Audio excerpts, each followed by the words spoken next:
a todas y todos, bienvenidos a Higienista 10. En este bloque número 27 de preguntas test comentadas trataremos un tema de gran importancia a nivel de salud pública, como es el de las fracturas dentales.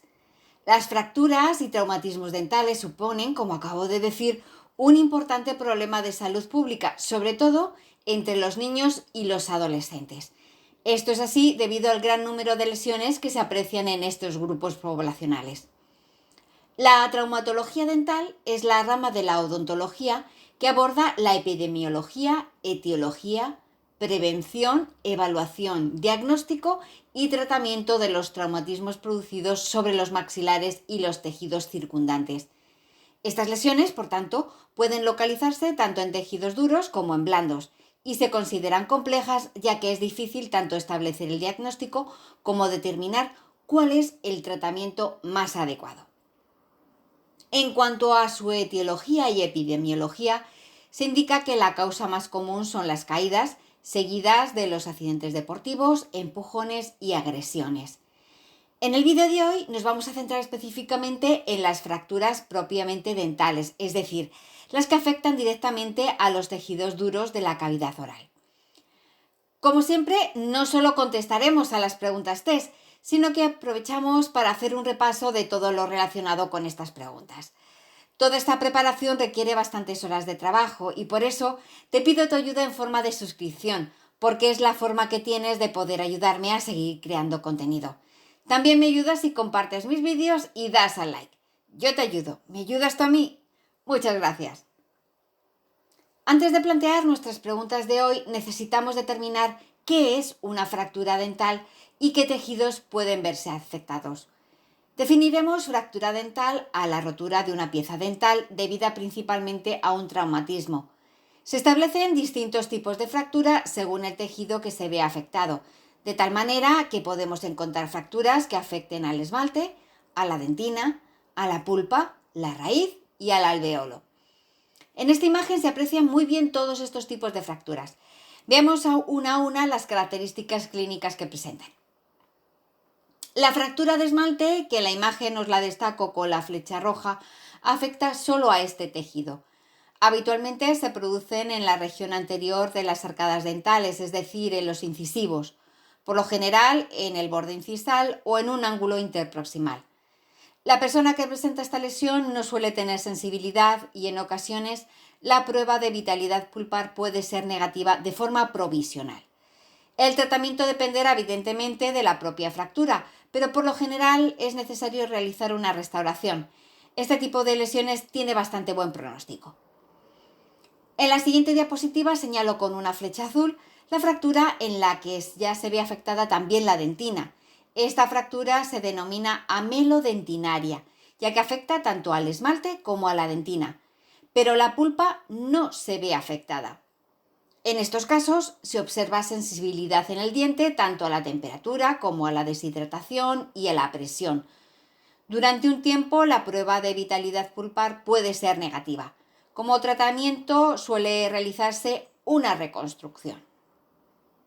A continuación hablamos sobre la fractura pulpar, que se denomina fractura amelodentinaria con afectación pulpar. En la imagen la señalo con una flecha verde. Afecta tanto al esmalte como a la dentina y presenta una profundidad suficiente como para que se observe una exposición pulpar. Se aprecia sensibilidad en el diente tanto a la temperatura como a la deshidratación y a la presión, y las pruebas pulpares suelen ser positivas. El tratamiento dependerá de la adhesión y de las consideraciones que estime oportuno el odontólogo. Un tratamiento de elección es realizar una endodoncia de la pieza con posterior reconstrucción. En la siguiente diapositiva señalo con una flecha marrón una fractura radicular. En este tipo de fractura puede observarse una pérdida de tejidos o puede que no haya pérdida visible de tejidos. En este último caso, a simple vista, no se aprecia que la pieza esté rota. Estas fracturas pueden ser verticales u horizontales. En cuanto a los signos y síntomas que se observan, puede haber movilidad, diferentes grados de sensibilidad a la percusión, puede haber sangrado en la zona del surco y también es frecuente un cambio de color del diente. La pieza dental en estos casos suele permanecer vital. El tratamiento dependerá de si la fractura es vertical o horizontal y también de la altura a la que se encuentre, es decir, si se observa dicha fractura más hacia coronal o hacia apical. Como tratamientos de elección, el odontólogo puede realizar una endodoncia y rehabilitación posterior de la pieza o puede ser necesario realizar la extracción de la misma. Por último, describiremos las fracturas alveolares. Como veis en la imagen, la destaco con una flecha de color amarillo. En este tipo de fracturas se observa una afectación del hueso alveolar. Lo más habitual es que en este tipo de lesión se vean afectadas más de una pieza dental. Como signos y síntomas suele haber interferencias oclusales, movilidad y percusión positiva. Son fracturas importantes, por lo que el tratamiento dependerá de la complejidad de la lesión. Por lo general, como tratamiento de elección, se suele optar por reducir y recolocar la fractura alveolar. Se acompaña también con prescripción de una férula y desde luego debe de haber un seguimiento. Hoy venimos cargaditos de información y lo que nos queda. Esto lo digo para animarte, no para que te vayas.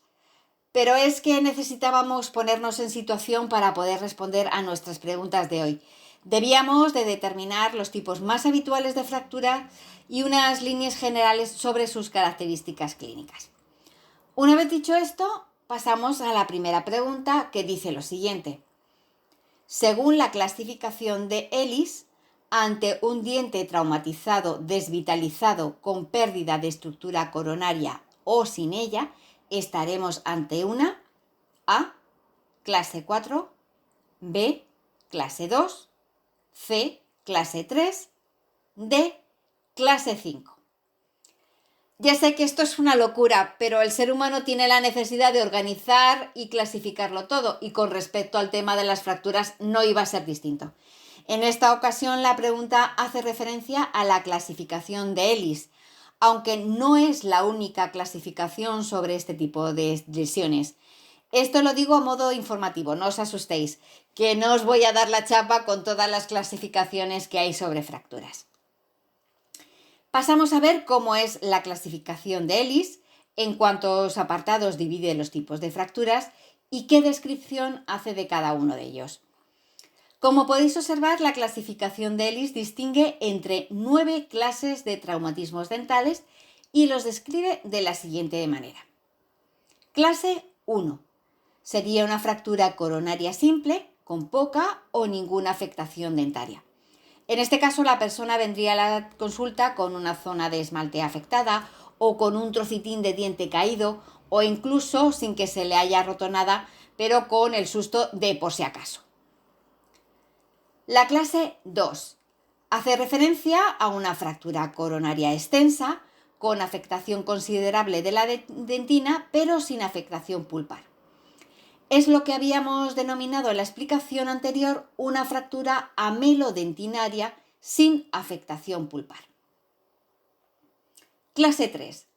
Habla de una fractura coronaria extensa con afectación considerable de la dentina y exposición pulpar.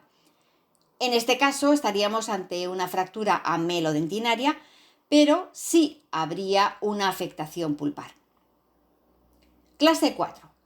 En esta categoría tendríamos un diente traumatizado, desvitalizado, con pérdida de estructura coronaria o sin ella. Un paciente que acuda a la clínica con este tipo de traumatismo puede tener la pieza dental rota o puede verse bastante intacta, pero desde luego el impacto le ha afectado a la pulpa y se ha desvitalizado. Clase 5. Hace referencia a dientes perdidos como resultado del traumatismo. En este caso, el pobre paciente se ha quedado de todas sin diente. Clase 6. En esta clase se indica una fractura radicular con pérdida de tejido coronario o sin ella. En esta categoría se incluyen las piezas que presentan la raíz fracturada, pero puede que la corona aún esté presente. Clase 7. Se incluye en este apartado aquellas piezas dentales en las que existe un desplazamiento dentario sin fractura coronaria ni radicular. Aquí se podrían incluir distintas lesiones traumáticas, como es el caso de la avulsión, intrusión, extrusión, luxación lateral, etc.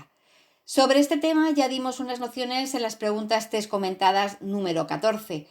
Desde luego quedan muchas lesiones traumáticas sobre las que hablar, pero eso ya lo dejamos para otro vídeo. Clase 8. En este tipo de afectaciones dentales se observa una fractura coronaria en masa. Vamos, que el paciente se ha quedado sin corona y se aprecia el diente totalmente decapitado. Clase 9, que indica traumatismos de los dientes primarios. En esta categoría 9 se incluyen las lesiones traumáticas de los dientes temporales. Una vez que hemos visto la descripción de todas y cada una de las clases en las que Ellis divide los traumatismos dentales, podemos resolver que la respuesta correcta es la A, ya que la clase 4 hace referencia a los dientes traumatizados, desvitalizados, pudiendo presentar estos una pérdida de estructura coronaria o sin pérdida de la corona dental. Nos ponemos enseguida y sin enfriarnos con la segunda pregunta que nos plantea un enunciado poco habitual. Dice así: a un paciente portador de un piercing en la boca tendremos que informarle de A. Los piercings labiales cicatrizan bien. B. Pueden causar fracturas dentales e infecciones. C. No le provocará patología en ningún caso. D. No dan alergia, ya que todos son de materiales nobles. Con respecto a los piercings orales y periorales, es decir, los que se realizan tanto en la lengua, los labios, en el frenillo o las mejillas, es necesario decir que pueden provocar una serie de alteraciones locales y sistémicas. Las alteraciones locales son las que se producen en la zona donde se ubica el piercing y las sistémicas hacen alusión a las posibles repercusiones que pueden tener en la salud general del organismo. Los problemas de salud ocasionados por un piercing pueden producirse en el momento de la colocación del mismo, a medio plazo y a largo plazo.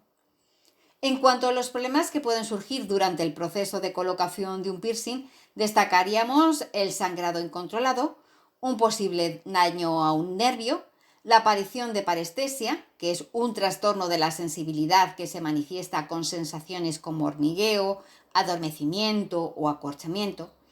También puede darse la transmisión de enfermedades infectocontagiosas, como es el caso del virus VIH o la hepatitis, y estos serían solo algunos de los problemas que pueden suceder durante su colocación. También hay posibilidad de que aparezcan alteraciones a medio plazo, como es el caso de inflamación y dolor en la zona, infección, traumatismos en la encía, alergia a ciertos materiales, bacteriemia. Recordemos que la bacteriemia es la presencia de bacterias en el torrente sanguíneo, que es un medio de por sí estéril. Otra de las alteraciones a medio plazo es la aparición de lo que se denomina angina de Ludwig, que es un tipo de infección bacteriana que compromete el suelo de la boca, en concreto debajo de la lengua. Solo indico algunos de los problemas a medio plazo, pero puede haber más.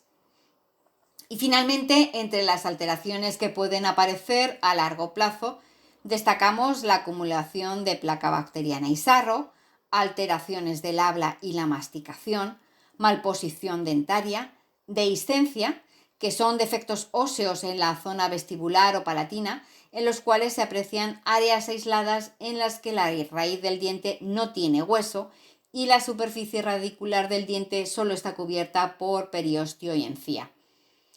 Puede dar lugar también a una pérdida ósea o a una hiperplasia tisular, es decir, a un sobrecrecimiento de tejido. Puede aparecer también un fibroma traumático o un quiste de retención mucosa, entre otras afectaciones. Como acabamos de comprobar, el hecho de tener un piercing en la zona oral o perioral puede ocasionar una serie de alteraciones que hay que tomarse en serio. Y según todo lo dicho, la respuesta que claramente elegiríamos es la B, es decir, a un paciente portador de un piercing en la boca se le ha de informar que puede causar fracturas dentales e infecciones. El bloque de hoy sobre fracturas dentales lo cerramos con solo 2 preguntas, porque ya tiene bastante información que necesitamos asimilar. Espero que el contenido que acabas de ver te haya sido de ayuda. Yo sigo preparando más temas, como siempre. Suscríbete y da a la campana de notificaciones para que sepas cuando hay una nueva publicación. Comparte mis vídeos para que otras personas puedan acceder a toda esta información.